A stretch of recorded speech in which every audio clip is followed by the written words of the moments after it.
All right, in question 11, we've got a circle equation, and they want us to show that point 6, negative 6 lies on the circle.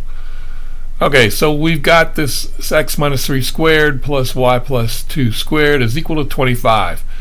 Now keep in mind, this is just an equation, and it's got x's and y's and numbers, and like any equation, if I take this point that's supposed to be on the circle and substitute in the x and the y, it should make the equation true because it says it's a point on the circle.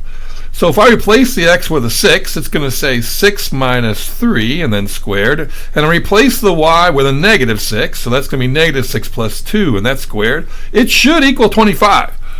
And so I'm going to have 3 squared plus 4 squared equal 25, and 9 plus 16 does equal 25.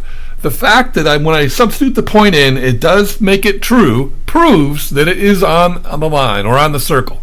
Now the next part is they want us to find the equation of the tangent. So let's make sure we're clear about this. A tangent line for a circle touches it just at one point.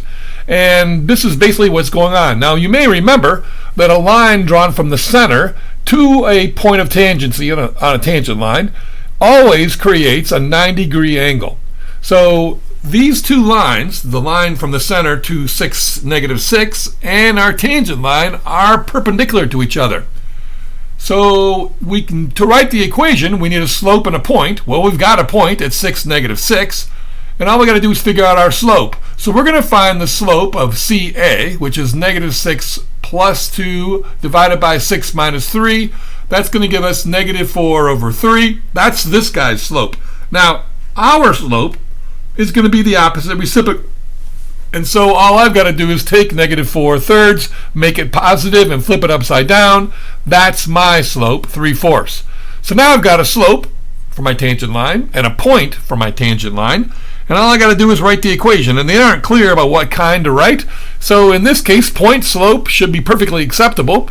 And that would be a perfectly good answer. And if you really wanted to put it in the slope-intercept form, you could do this. Take the y and plug in the m and the x, and then figure out what the y-intercept is. In this case, I'm going to multiply and get 18 over 4, and then I'm going to change my negative 6 to negative 24/6, which is, or fourth, which is the same thing as negative 6. And then I find out that b is going to equal negative 42 over 4, which is the same thing as negative 21 over 2. Now that's the y-intercept, so when I put all my pieces together, I have y is equal to 3/4 x minus 21 over 2. And that's it in slope-intercept form. All right, thanks for watching. Hope that helped.